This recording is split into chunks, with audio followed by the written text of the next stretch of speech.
నిన్న జరిగింది. నిన్న తెల్లారుజామున మరి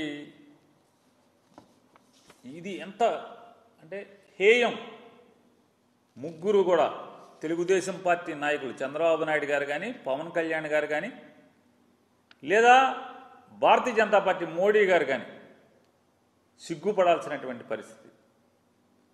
మీ నాయకత్వంలో నడుస్తున్న ప్రభుత్వంలో, మీచే నడపబడుతున్నటువంటి ప్రభుత్వంలో పోలీసు వ్యవస్థ ఏ రకంగా మీరు దిగజార్చారనేది ఇవాళ నంద్యాల జిల్లాలో జరిగినటువంటి హత్యా సంఘటన ఎంత కిరాతకం అంటే, నారపరెడ్డి అనే ఆయన డిఎస్పీ గారికి, ఎస్ఐ గారికి, సిఐ గారికి, డిఎస్పీ గారికి, ఎస్పీ గారికి అందరికీ ఫోన్ చేస్తాడు. సార్, మా ఊళ్ళో తెలుగుదేశం నాయకులందరూ కూడా గుంపులుగా పోగేసుకుంటున్నారు, జమ అవుతున్నారు. మాకెందుకో ఊళ్ళో ఏదో జరుగుతుందని చెప్పని భయంగా ఉంది, హింస జరుగుతుందని భయంగా ఉంది, మీరు పోలీసులను పంపించండి సార్ అని చెప్పని పంపిస్తే, ఫోన్లు చేస్తే గంటలు గంటలు గడిచినా పోలీసు రారు. నంద్యాల హెడ్ క్వార్టర్కి, నంద్యాల జిల్లా హెడ్ క్వార్టర్కి అంటే జిల్లా ఎస్పీ ఉండేటువంటి చోటుకి, అతను బస చేసేటువంటి విధి నిర్వహణ చేస్తున్నటువంటి చోటుకి 12 కిలోమీటర్ల దూరంలో ఉన్నటువంటి సీతారాంపురం అనే గ్రామం నుంచి నారపరెడ్డి అని చెప్పని ఆయన ఫోన్ చేస్తే పోలీసు రారు. ఎప్పటికి వస్తారు? కొన్ని గంటలు గడిచిన తర్వాత ఒక ఎస్ఐ గారు, ఒక కానిస్టేబుల్ గారు, ఒక హోంగార్డ్ గారు వస్తారు. వచ్చి ఏం చేస్తారా అంటే ఈ నారపరెడ్డికి చెప్తారు, నువ్వు ఇక్కడ ఉండబాకు, నిన్ను చంపేస్తారు, మేము ఆపలేం, నువ్వు వెళ్ళి పోలీస్ స్టేషన్లో దాక్కో, నువ్వు అర్జెంట్కి వెళ్ళిపో పోలీస్ స్టేషన్కి, నువ్వు పోలీస్ స్టేషన్కి వెళ్ళిపోయి స్టేషన్లో కూర్చుని నాకు సెల్ ఫోన్లో ఫోటో తీసి వాట్సాప్లో నాకు పంపించు, నువ్వు వెళ్ళిపో ఇక్కడి నుంచి. విన్నామా మనం ఎక్కడన్నా?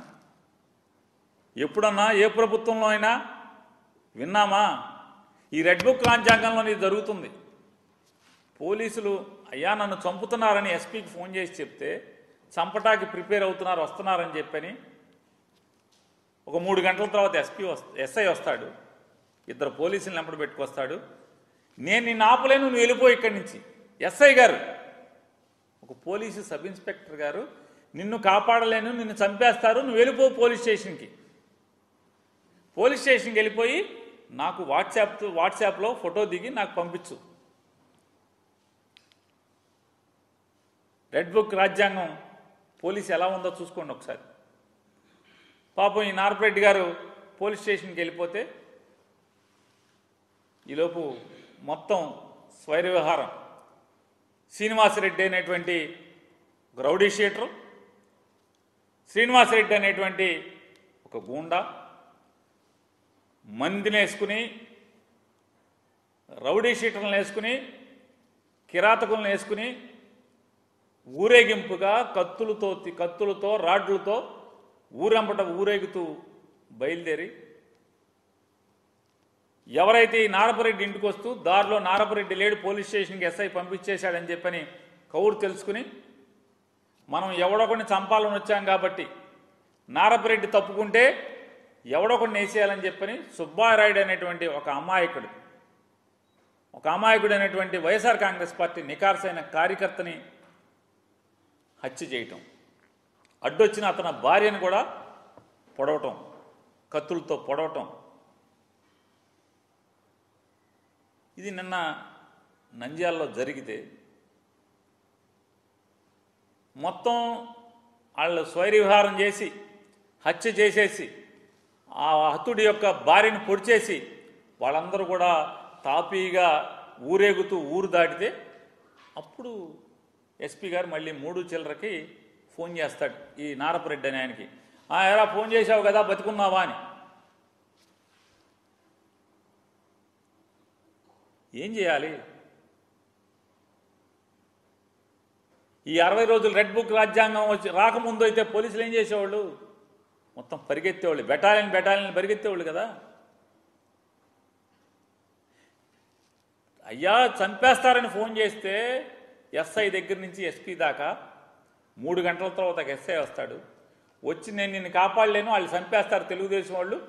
పాపం పుణ్యాత్ములాగా ఉన్నాడు ఎస్ఐ, ఈ రెడ్ బుక్ రాజ్యాంగంలో పుణ్యాత్ముడు ఎస్ఐ. నిన్ను కాపాడలేను, నువ్వు పోలీస్ స్టేషన్కి వెళ్ళి దాక్కోమని చెప్పాడు.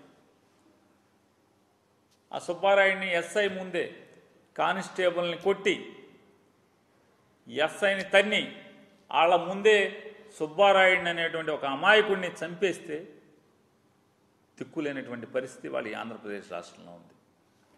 ఇవాళ ఒకసారి దానికి సాక్ష్యంగా ఒకసారి చూడండి, ఆ కాళ్ళేట నారపరెడ్డి నాయన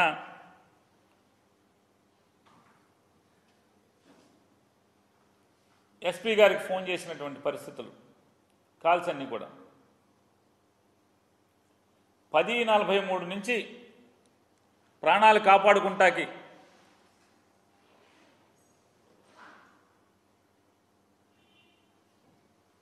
చూడండి 3:20కి కానీ ఆయన